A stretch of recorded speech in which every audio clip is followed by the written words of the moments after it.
Diduga akibat korsleting listrik, sebuah bangunan berlantai 3 di Samarinda terbakar. Banjirop di Pontianak genangi jalan, rumah warga hingga sekolah.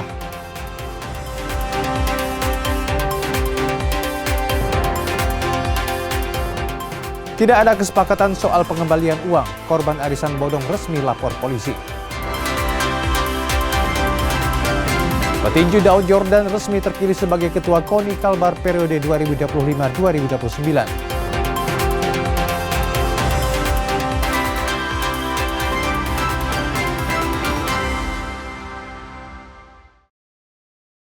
Halo, selamat pagi saudara, apa kabar? Anda menyaksikan Kompas Pagi hari ini 9 Desember 2025. Saudara, seperti biasa menemani aktivitas Anda pagi hari ini, selain 4 sorotan tadi, sejumlah informasi penting lainnya juga telah kami siapkan untuk mengisi ruang informasi Anda. Bersama saya Fiza Herwin, selama 1 jam ke depan, segera kita simak Kompas Pagi selengkapnya di Kompas TV, independen, terpercaya.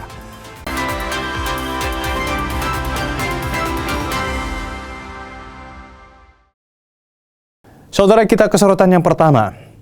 Bangunan 3 lantai di Samarinda terbakar pada Minggu malam. Belum diketahui penyebab kebakaran, namun api diduga akibat korsleting listrik.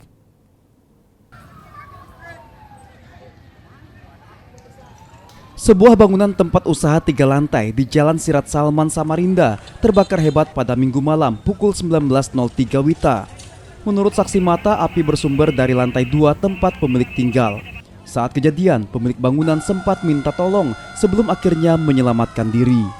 Besarnya api juga membuat bangunan usaha lain di sebelahnya ikut terdampak. Dari atas enggak, lantai 2 pertamanya kan. Pertamanya dari atas? Iya. Seperti apa tadi? Kecil aja apinya. Enggak lama, kira sekitar kurang lebih 5 menit. Membesar apinya kan.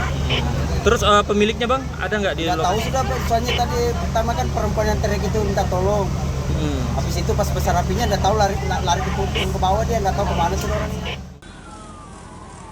Polisi masih menyelidiki penyebab pasti kebakaran, namun api diduga akibat korsleting listrik. Api dapat dipadamkan 1 jam kemudian setelah 5 unit mobil pemadam kebakaran diterjunkan. Ini pagaran ruko, kalau kita lihat tadi itu ada 4 pintu lantai 2 ditambah dengan di atas itu kayaknya kafe itu, tempat-tempat anak muda ngumpul itu. Berarti 3 tingkat? 3 tingkat. Ya. Ada yang terdampak, Mas? Yang dampak 1 yang ruko sebelah kanan pojok tadi ya. Penyebabnya ya mungkin kayak di Samarinda ini, cuma kita kan harus menunggu dari pihak yang berwenang yang akan melaksanakan pemeriksaan. Jadi diduga awal ya itu tetap korsleting listrik. Tidak ada korban jiwa dalam peristiwa ini. Kerugian ditaksir mencapai ratusan juta rupiah. Rijal Mustafa, Jasmine Jabar, Kompas TV, Samarinda, Kalimantan Timur. Sorotan lainnya, saudara, sebuah rumah di Kabupaten Mempawah, Kalimantan Barat roboh diterjang ombak besar. Pemkab Mempawah bekerja cepat untuk membantu korban.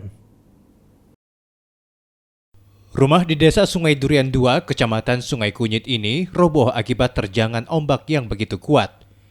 Pemkab Mempawah turun langsung melihat kondisi korban. Wakil Bupati Mempawah, Juli Suryadi Burdadi menyebut, rumah warga yang terkena ombak dekat dengan pemecah gelombang dan hutan mangrove.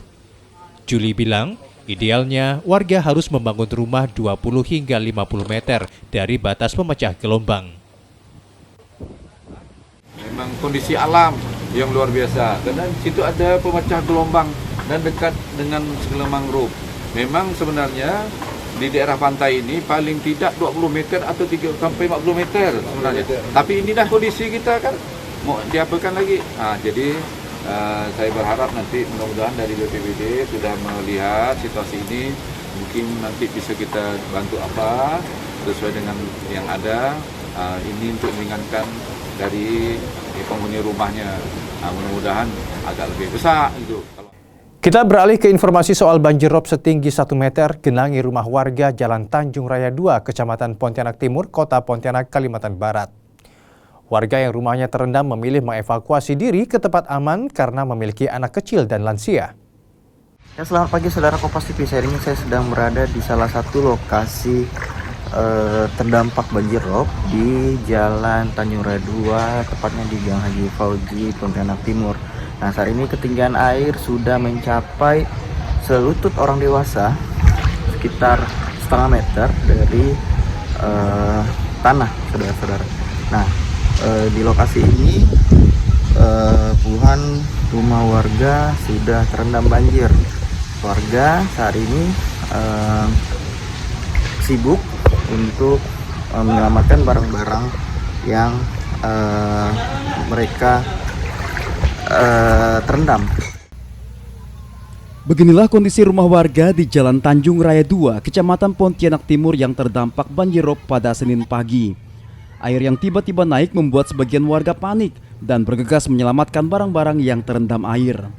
Menurut Ketua RT, awalnya air terlihat pasang seperti biasa, namun berselang beberapa jam, air mulai naik hingga merendam rumah warga. Beberapa warga memilih mengevakuasi diri ke tempat keluarganya yang lebih tinggi untuk bertahan sementara waktu. Banjir dari pukul 7.30 sampai sekarang masih masuk airnya dari Sungai Kapuas. Ketinggian air gimana? Ketinggian air lebih kurang 70 cm. Warga di sini sekarang gimana nih Pak? Ada yang... Kondisi sekarang warga pada keluar rumah semua dan banyak mengamankan barang-barang yang ada di dalam. Kemudian ada sebagian yang mengungsi ke tempat yang lebih tinggi. Sebagian warga memilih masih bertahan di rumah untuk menjaga harta benda mereka. Bagus Suhanda, Kompas TV, Pontianak, Kalimantan Barat. Dampak banjirop Madrasah Sanawiyah Al-Irsyad Pontianak harus memulangkan peserta didik lebih awal karena ruang kelas terendam banjir. Berlokasi di Jalan Tanjung Raya 2, Kecamatan Pontianak Timur, MTS Al-Irsyad harus memulangkan peserta didiknya lebih awal karena banjirop terus meninggi hingga menggenangi seluruh sekolah termasuk ruang belajar. Pada jam 8 pagi, air hanya menggenangi halaman sekolah. Namun pada jam 9, air tiba-tiba masuk ke dalam ruang kelas hingga siswa tidak bisa belajar. Ini banjirnya dari sekitar jam 8 lewat atau jam 9-an gitu. Kurang karena tidak lihat jam. Tadi kan tidak lihat jam, jadi tidak tahu tiba-tiba air masuk ke dalam pelan-pelan terus sampai ke ruangan. Sampai ke ruangan kelas. Jadi anak-anak diliburkan Pak? Ya.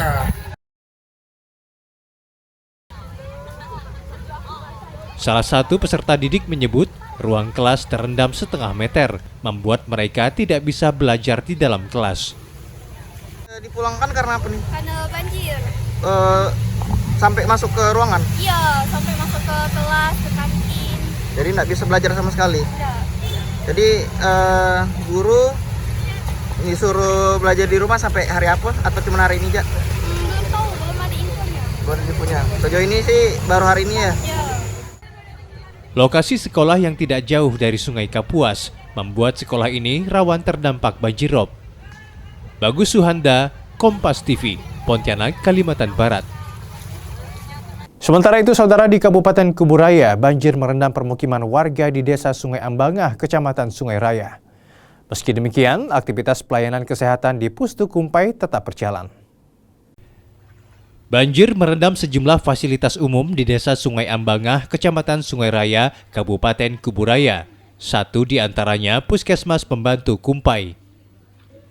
Meski terendam banjir, namun aktivitas pelayanan tetap berjalan.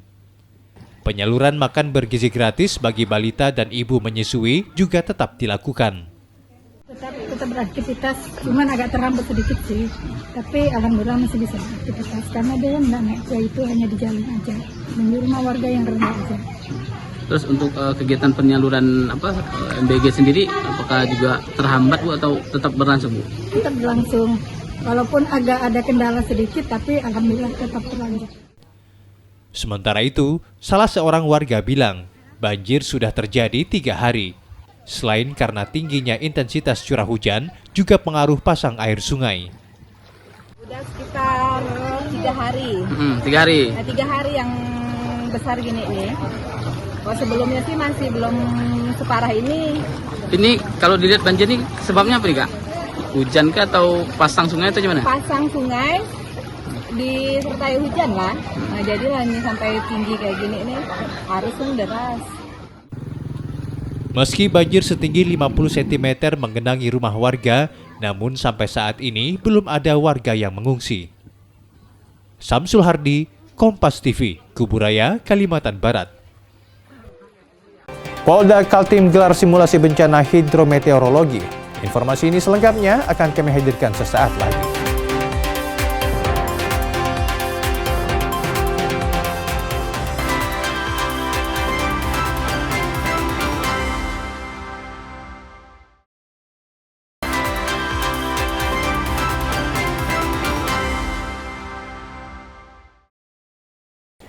Terima kasih Anda masih bersama kami di Kompas Pagi. Saudara, banjirop yang merendam halaman Sekolah Dasar Negeri Pemurus Baru 3 Banjarmasin, Kalimantan Selatan membuat kegiatan belajar mengajar terhenti sementara. Genangan air yang sudah hampir 1 bulan memicu kekhawatiran pihak sekolah, terutama risiko siswa terperosok di area yang masih tergenang.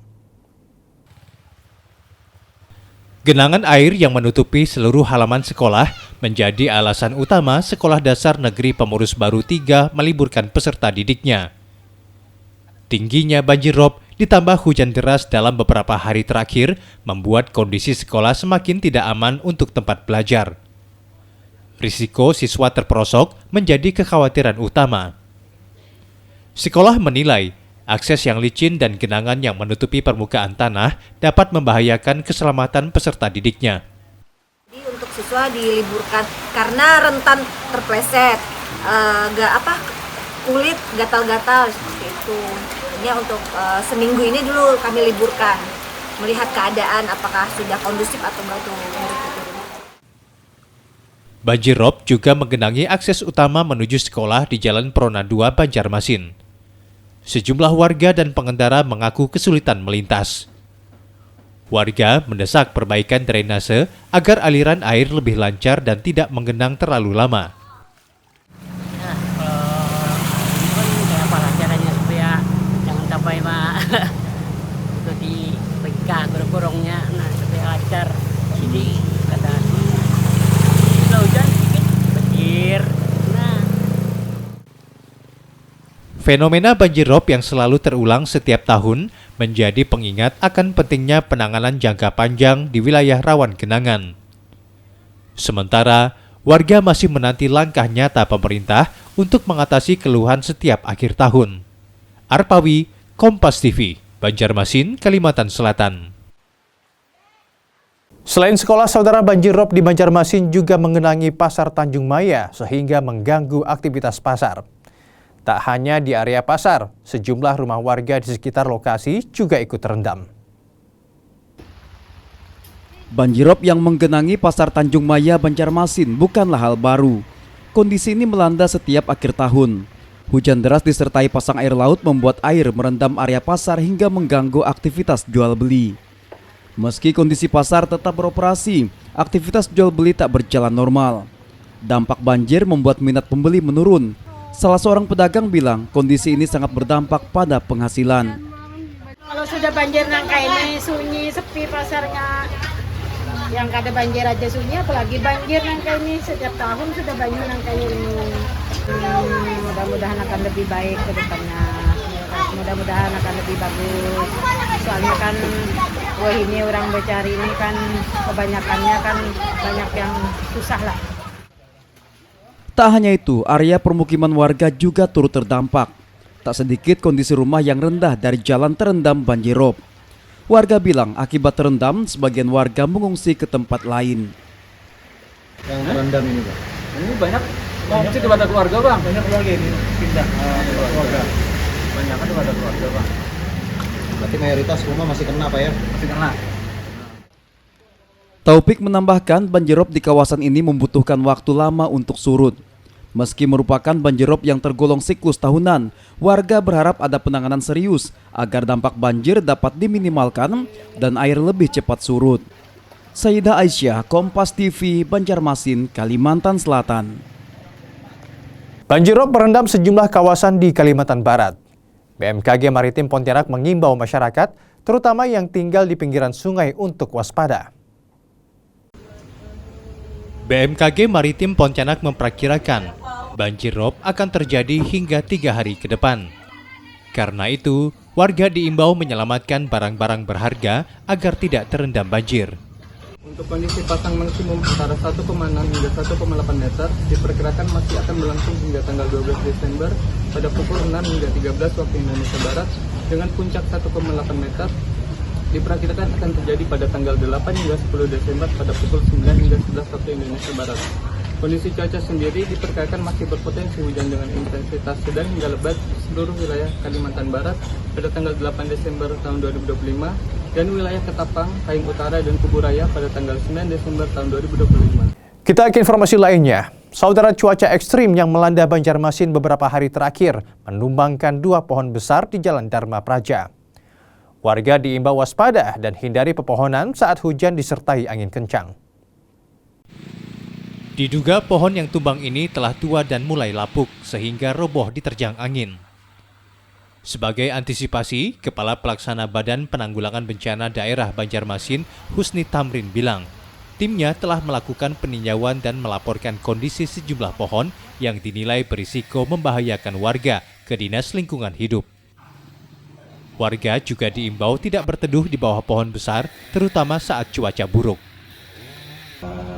Tapi sebelumnya kami terus monitoring kalau kondisi pohon ini. Jadi kalau ada pohon itu yang berpotensi untuk tumbang, misal sudah miring, kami sampaikan kepada kawan-kawan kita di LH, Dinas Lingkungan Hidup. Ini kawan-kawan LH ini sebagai pengampu utama. Kita tidak boleh menebang pohon sembarangan. Nah, mereka yang menilai apakah ini pohon ini berpotensi untuk tumbang atau tidak. Dari Kalimantan Timur, Saudara Polri, TNI, Basarnas, pemerintah daerah hingga relawan menggelar simulasi bencana hidrometeorologi. Simulasi ini, Saudara, untuk meningkatkan koordinasi antar instansi. Personil Polda Kalimantan Timur bersama pemerintah Provinsi Kaltim dan TNI serta unsur SAR dan relawan menggelar simulasi penanganan bencana hidrometeorologi yang digelar di Balikpapan Sports and Convention Center, Balikpapan. Seluruh personil melakukan simulasi penanganan bencana mulai kebakaran, banjir hingga tanah longsor. Latihan ini bertujuan meningkatkan visi yang sama dalam penanganan bencana kolaboratif serta sinergi yang baik, sehingga antar instansi bisa memahami tugas dan tanggung jawab agar bisa mitigasi bencana dengan kerugian seminimal mungkin. Simulasi ini tujuan utamanya adalah kita meningkatkan visi yang sama terhadap penanganan bencana yang kemungkinan bisa terjadi di kita secara mendadak. Jadi visi itu adalah visi bekerjasama, kolaboratif, sinergis, sehingga satu pemahaman ketika dalam suatu kondisi yang darurat tentunya harus bisa secara efektif, efisien, kemudian tujuannya sama. Nah, di sini memerlukan pemahaman sama karena stakeholder kita ada tugas yang hampir bersama seperti itu. Jadi nantinya dalam pelaksanaannya akan terarah. Makanya ada posko penanganan bencana. Ini posko yang nanti akan dikoordinasi oleh BPBD, kita membantu, ada pos healing, ada pengungsi, dan lain-lain. Setidaknya minimal di simulasi ini, semua pihak stakeholder tahu tugas dan tanggung jawabnya, koordinasi dengan siapa, komunikasi dengan siapa, dan sehingga potensi mitigasi bencana itu bisa seminimal mungkin. Wakil Gubernur Seno Aji juga menyoroti bencana akibat deforestasi yang saat ini juga mengancam dan kondisinya mengkhawatirkan, sehingga Pemprov Kaltim akan berkonsultasi dengan Kementerian Kehutanan agar tidak terjadi tindak pidana pembalakan kayu ilegal. Sangat penting, bahkan saat ini deforestasi di Kalimantan Timur juga sudah mulai kritis.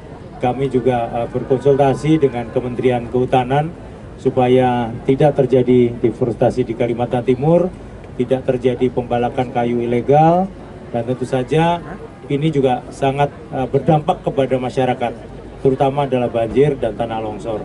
Sehingga kami selalu sampaikan ke pemerintah pusat. Iskandar Ramir Dahlan, Kompas TV, Balikpapan, Kalimantan Timur. Resmi miliki laboratorium forensik, Polda Kalsel tak perlu lagi kirim sampel pemeriksaan ke Surabaya. Informasi ini selengkapnya akan kami hadirkan usai jeda.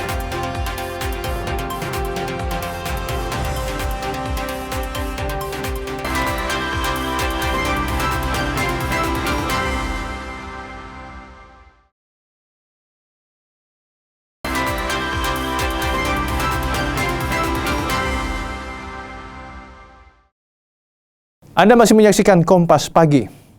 Saudara, 20 korban arisan bodong di Samarinda, Kalimantan Timur resmi membuat laporan ke Polresta Samarinda. Aduan dilayangkan setelah kesepakatan pengambilan uang dengan pemilik arisan tidak tercapai.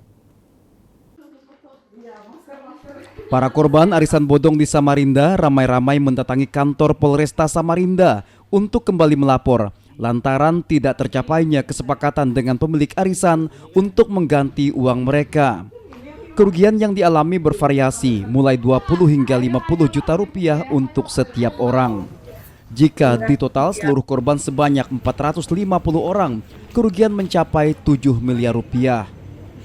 Jadi kami di sini mewakili teman-teman member arisan online yang dimiliki oleh saudari T dan saudari K melaporkan karena dari mereka berdua tidak ada kejelasan untuk pengembalian dana yang dijanjikan kemarin pada hari Minggu. Jadi kami melapor ke Polresta Samarinda dengan laporan pasal untuk ITE dan penggelapan penipuan. Setelah menerima laporan, polisi masih melakukan penyelidikan apakah ada unsur pidana. Kami dari pihak polisian melalui teman-teman penyidik dari Satreskrim sedang melakukan penyelidikan karena memang laporan ini atau pengaduan dari masyarakat ini baru masuk tadi malam, jadi masih akan didisposisikan kepada penyidik untuk melakukan penyelidikan terkait adanya dugaan penipuan tersebut. Polisi juga mengimbau agar masyarakat waspada, tidak mudah percaya dengan arisan online di media sosial. Rijal Mustafa, Jasmine Japar, Kompas TV, Samarinda, Kalimantan Timur. Kita ke informasi selanjutnya. Saudara, layanan forensik di Kalimantan Selatan kian meningkat setelah Polda Kalsel meresmikan bidang laboratorium forensik atau BidLab4 di kawasan Kecamatan Gambut, Kabupaten Banjar. Tak lagi harus kirim sampel pemeriksaan ke Surabaya. Layanan ini juga bisa bantu pengungkapan kasus di Kalimantan Tengah dan Timur. Peresmian gedung bidang laboratorium forensik atau BidLab4 Polda Kalsel menandai dimulainya layanan forensik berbasis saintifik investigasi yang lebih cepat dan akurat. Sebelumnya, proses lidik ataupun sidik kasus yang membutuhkan pemeriksaan laboratorium harus menunggu antrian di BidLab4 Surabaya sehingga pengungkapan kasus memakan waktu lebih lama. Kehadiran BidLab4 Polda Kalsel yang berada di kawasan Kecamatan Gambut, Kabupaten Banjar ini menjadi solusi karena mulai kini sampel tidak perlu lagi dikirim ke luar daerah sehingga pengecekan bisa dilakukan secara mandiri dan lebih efisien. Kapolda Kalsel Irjen Pol Rosyanto Yuda Hermawan bilang, BidLab4 ini juga akan membantu pengungkapan kasus di Kalimantan Tengah dan Timur. Tidak perlu lagi kita ke Surabaya, ya. Selama ini kita menggunakan BidLab4 Surabaya. Demikian juga dari Polda Kalimantan Tengah, Kalimantan Timur masih menggunakan atau dihandle oleh BidLab4 Surabaya. Ke depan kita BidLab4 Polda Kalimantan Selatan siap untuk membantu bagi Polda Kalimantan Selatan, Polda Kalimantan Tengah, dan Polda Kalimantan Timur. Dan untuk peralatan saat ini yang terbaru yang kita miliki di Polda Kalimantan Selatan ini. Hingga kini ada 27 personel yang sudah disiapkan di BidLab4 dan untuk mengejar kebutuhan ideal 57 personel, Polda Kalsel akan melakukan perekrutan proaktif dari perguruan tinggi di Kalimantan. Arpawi, Kompas TV, Kabupaten Banjar, Kalimantan Selatan. Kita ke informasi lainnya. Saudara, jelang Natal dan Tahun Baru hingga momen 5 Rajab, Tim Pengendalian Inflasi Daerah TPID Kota Banjarbaru, Kalimantan Selatan lakukan inspeksi harga pangan di Pasar Bauntung. Dipimpin Wali Kota Banjarbaru, Ernalisa Halabi, sidak harga pangan jelang momen Nataru, pastikan harga bahan pokok terkendali dan stok kebutuhan aman digelar di Pasar Bauntung. Dari hasil pemantauan, Wali Kota Lisa temukan kenaikan pada harga cabai yang saat ini harganya mencapai Rp70.000 hingga Rp100.000 per kilogram. Hal ini dipengaruhi faktor cuaca dan berkurangnya pasokan cabai dari petani lokal. Namun demikian, pasokan bahan pangan dipastikan mencukupi hingga tahun baru dan momen 5 Rajab. Jadi sebagian tadi mereka untuk biasanya ada order ya, dan alhamdulillah pasokannya tetap aman. Mereka biasanya ngambil kayak telur, segala macam, insya Allah tetap aman, tidak ada penumpukan informasinya. Jadi artinya pasokannya aman untuk Banjarbaru. Sementara itu, pedagang beras di Pasar Bauntung Muhammad Zuhdian Nur bilang terdapat kenaikan harga untuk beras Banjar, berkisar Rp500 hingga Rp1.000 per liter. Ada emang kenaikan kalau beras Banjar. Berapa Paman? Kalau beras Banjar ada yang 1.000 seliter, ada yang 500. Yang naik jenis apa tuh? Jenis kayak mayang, siam. Mayang tuh dari berapa jadi berapa Paman? Mayang ini biasanya 12,5, 13. Kenaikan harga ini sudah terjadi sejak setengah bulan terakhir akibat penurunan hasil panen. Namun, pedagang memastikan stok saat ini dalam kondisi aman. Nabila Seva, Kompas TV, Banjarbaru, Kalimantan Selatan. Saudara, arus mudik Natal dan Tahun Baru menggunakan transportasi udara diprediksi alami lonjakan.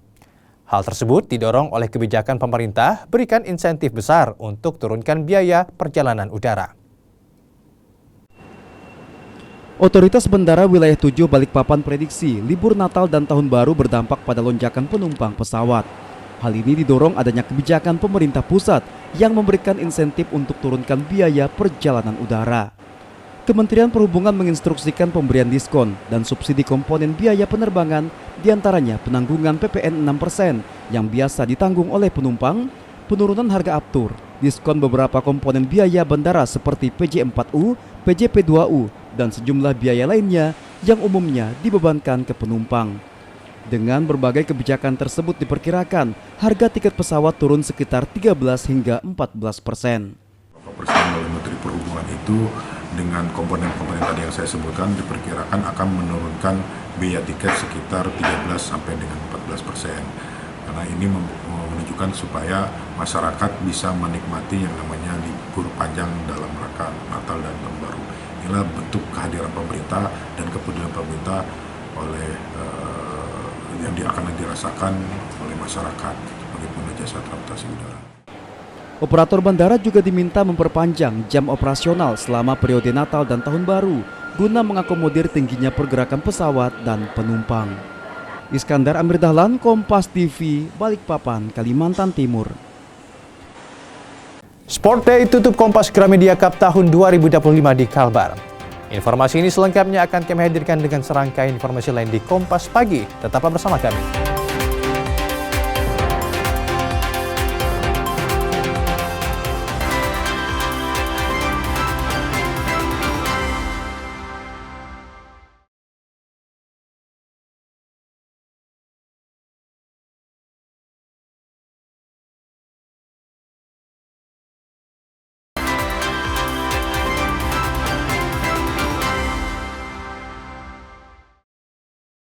Terima kasih Anda masih setia bersama kami di Kompas Pagi.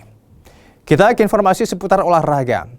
Saudara, 1.000 lebih atlet Indonesia yang akan berjuang di SEA Games 2025 resmi dikukuhkan Presiden NOC Indonesia Raja Sabta Oktohari pada Jumat 5 Desember di Jakarta. 80 medali emas jadi target utama oleh kontingen yang dipimpin CDM Bayu Joko Sutono di negeri Gajah Putih. Presiden NOC Indonesia Raja Sabta Oktohari didampingi Menpora Erick Thohir mengukuhkan atlet SEA Games secara simbolik Jumat siang di Jakarta. 1.021 atlet akan turun di 49 cabang olahraga. Dari yang semula 996 atlet, penambahan terjadi di detik akhir dengan memberangkatkan atlet anggar, atletik, dan balap sepeda. Menpora Erick kembali menegaskan 80 medali emas jadi bidikan kontingen.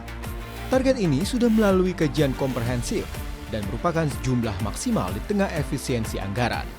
Dan mengirimkan atlet sebanyak-banyaknya untuk meraih medali sebanyak-banyaknya itu. Nah, 80 emas itu ya target. Tapi apakah kita berpuas diri dengan 80 emas atau dengan perak? Enggak, kan kita mau lihat yang terbaik. Jadi jangan dibalik paradigmanya. Justru kita memberikan yang terbaik, kita berbuat yang terbaik untuk mendapatkan angka yang terbaik. Kalau untuk target saya optimis untuk mendapatkan medali emas. Persiapan untuk kami MMA itu sudah 1 tahun. Beruntungnya kami disupport full sama Pertacami. Usai dikukuhkan, kontingen bertolak menuju Istana Negara untuk dilepas secara simbolik oleh Presiden Prabowo Subianto. Upacara pembukaan rencananya akan digelar pada 9 Desember. Angga Nurizky, Bimo Wicaksana, Kompas TV, Jakarta.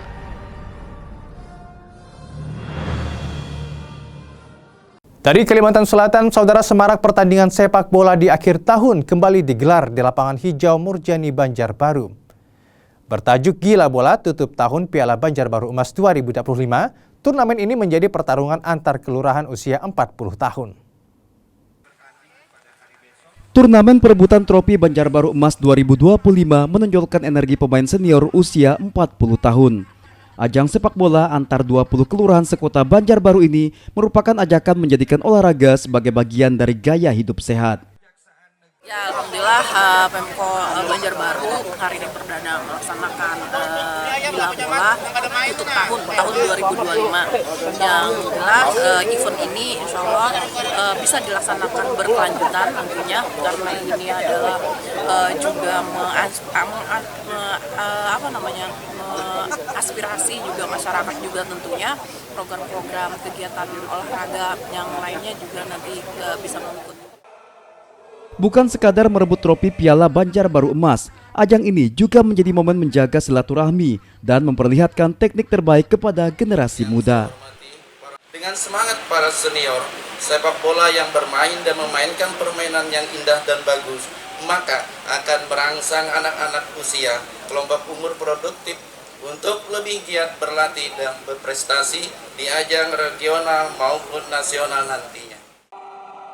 Turnamen dengan format sistem gugur ini akan berlangsung hingga 20 Desember dan diharapkan menjadi ruang positif di penghujung tahun untuk mendorong semangat pemain muda terus berlatih meningkatkan prestasi. Nabila Ceva, Kompas TV, Banjarbaru, Kalimantan Selatan.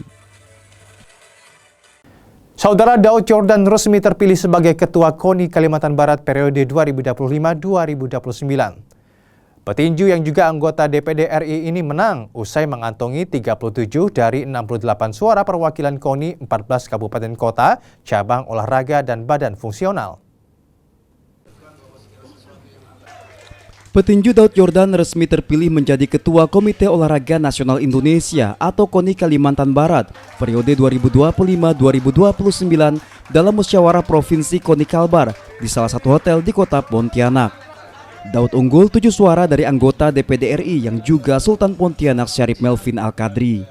Saat voting, Daud memperoleh 37 dari 68 suara perwakilan KONI 14 kabupaten kota, cabang olahraga, dan badan fungsional. Sementara Syarif Melvin mendapat 30 suara, sisa 1 suara lainnya dinyatakan tidak sah.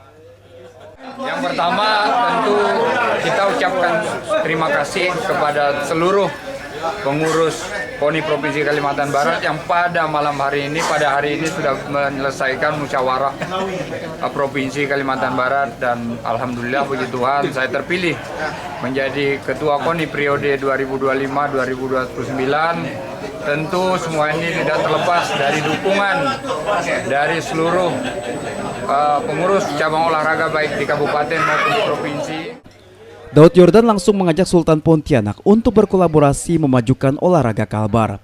Syarif Melvin menyambut baik dan siap berkolaborasi dengan rekannya sesama senator tersebut. Dinda Daud, apa yang beliau sampaikan ini semuanya benar.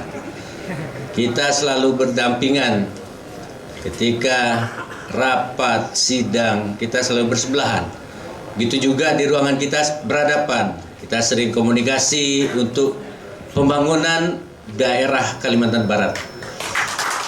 Usai terpilih, Daud akan menyiapkan kepengurusan KONI Kalbar. Selanjutnya melaksanakan Porprov atau Pekan Olahraga Provinsi di tahun 2026. Dan terakhir, evaluasi untuk menghadapi Pekan Olahraga Nasional. Dion Setiawan, Kompas TV, Pontianak, Kalimantan Barat. Informasi menarik selanjutnya. Kompas Gramedia Cup tahun 2025 di kota Pontianak, Kalimantan Barat resmi berakhir. Kegiatan ditutup dengan sport day dan pembagian hadiah lomba serta door prize bagi karyawan yang beruntung. Sport Day, penutup rangkaian Kompas Gramedia Cup tahun 2025 digelar di halaman Tribun Pontianak, Jalan Sungai Raya Dalam, Kabupaten Kuburaya. Kegiatan dimulai dengan senam bersama dan pembagian hadiah bagi pemenang pertandingan mini soccer, badminton, dan tenis meja. Di sela-sela acara turut dilakukan pengundian door prize bagi karyawan yang beruntung. Selain itu dibuka pula beberapa stand, salah satunya pengecekan kesehatan gratis. Turnamen olahraga karyawan Kompas Gramedia KG Cup 2025 digelar puncaknya pada hari ini Sabtu 6 Desember 2025 dan itu dimulai dengan beberapa cabur. Kita ada 3 cabur. Yang pertama badminton ganda, kemudian ada tenis meja yang tunggal, dan trofeo mini soccer. Dan tahun ini spesial karena kita ada penambahan 1 cabur yaitu badminton ganda yang sudah vakum beberapa tahun ini. Panitia penyelenggara menyampaikan terima kasih kepada semua pihak yang sudah berpartisipasi, terutama 5 unit kerja KG yang ada di Kalbar, yakni Kompas TV, Tribun Pontianak, Radio Sonora, KG Properti, dan toko buku Gramedia. Ini lebih memeriahkan KG Cup juga untuk tahun berikutnya. Jadi kawan-kawan berharap ada beberapa cabur baru lagi yang akan dipertandingkan untuk lebih banyak mendapatkan antusias dari para karyawan KG yang ikut serta dalam pertandingan tersebut. Ajang tahunan ini juga diramaikan sejumlah sponsor seperti Vigor, PSG Mini Soccer, La Tulip, Optik Pusat, Hotel Aston, Transera, Kubu Resort, PT WHW, Klinik Pramita, hingga Ideografi Aparel. Dion Setiawan, Kompas TV, Kuburaya, Kalimantan Barat. Jangan kemana-mana, Kompas Pagi masih akan hadir setelah jeda berikut ini.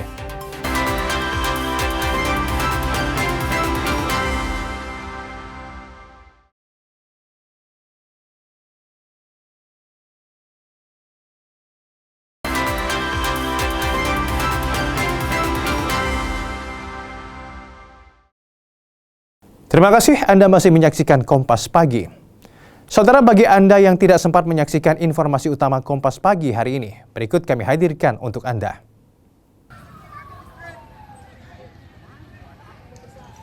Sebuah bangunan tempat usaha 3 lantai di Jalan Sirat Salman, Samarinda terbakar hebat pada Minggu malam pukul 19.03 WITA. Menurut saksi mata, api bersumber dari lantai 2 tempat pemilik tinggal.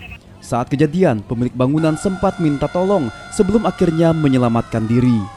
Besarnya api juga membuat bangunan usaha lain di sebelahnya ikut terdampak. Dari atas enggak, lantai 2 pertamanya kan. Pertamanya dari atas? Iya. Seperti apa tadi? Kecil aja apinya.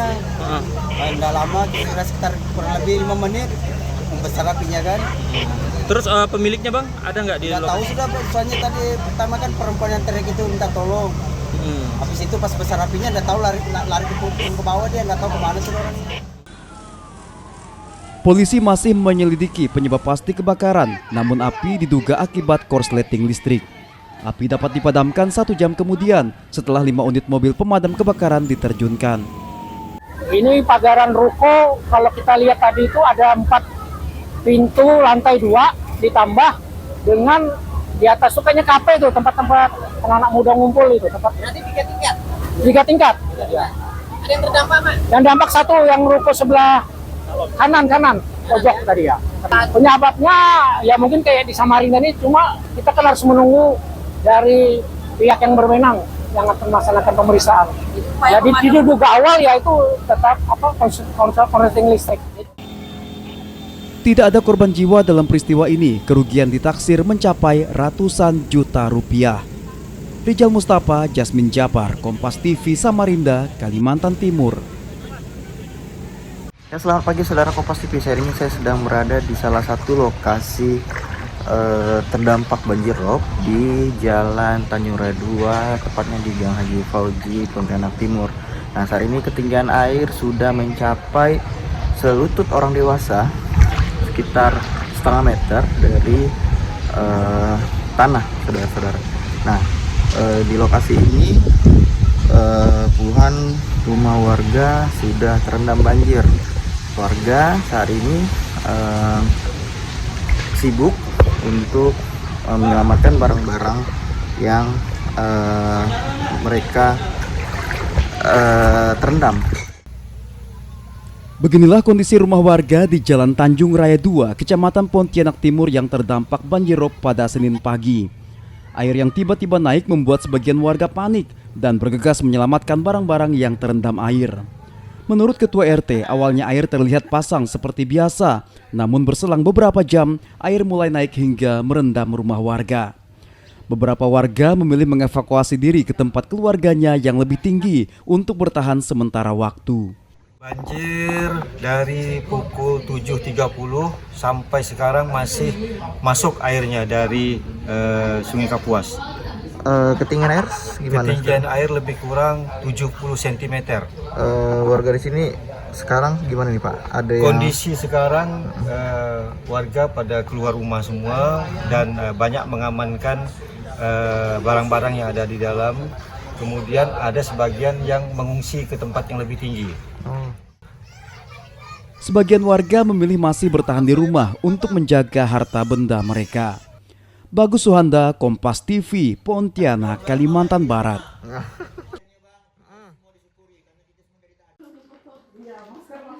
Para korban arisan bodong di Samarinda ramai-ramai mendatangi kantor Polresta Samarinda untuk kembali melapor lantaran tidak tercapainya kesepakatan dengan pemilik arisan untuk mengganti uang mereka. Kerugian yang dialami bervariasi mulai 20 hingga 50 juta rupiah untuk setiap orang. Jika ditotal seluruh korban sebanyak 450 orang, kerugian mencapai 7 miliar rupiah. Jadi kami di sini mewakili teman-teman member arisan online yang dimiliki oleh saudari T dan saudari K melaporkan karena dari mereka berdua tidak ada kejelasan untuk pengembalian dana yang dijanjikan kemarin pada hari Minggu. Jadi kami melapor ke Polresta Samarinda dengan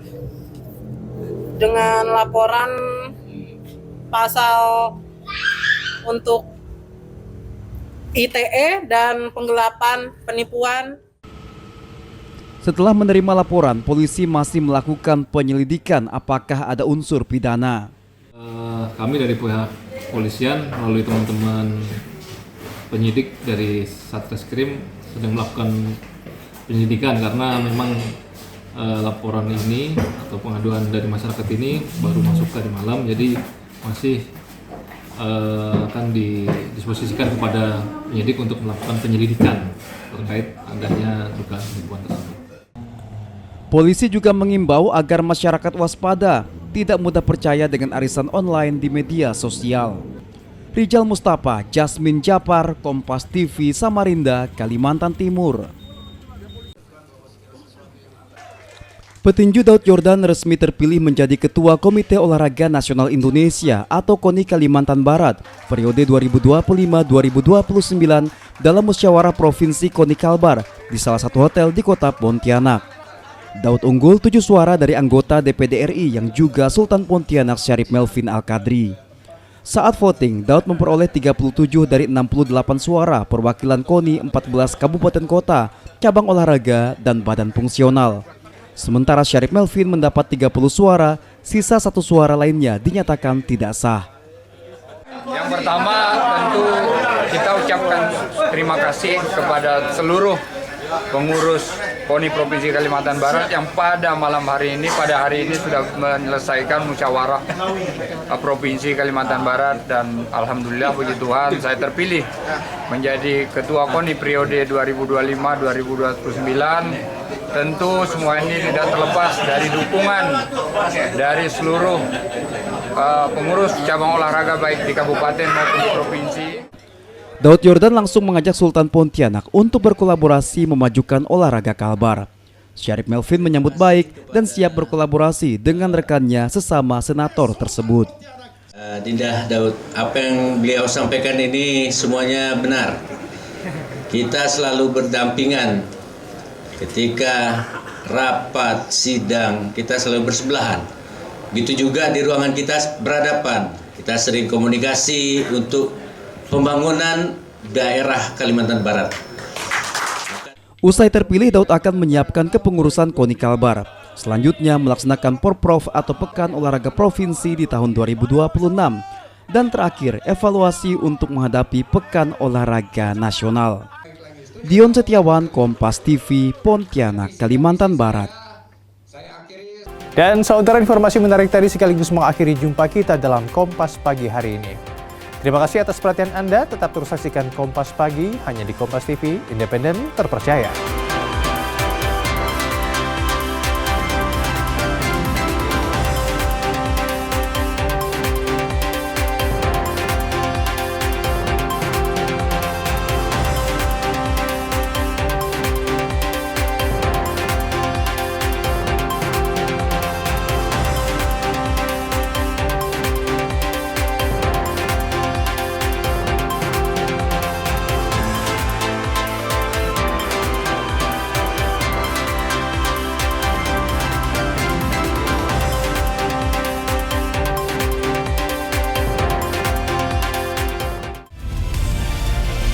Kompas TV, independen, terpercaya.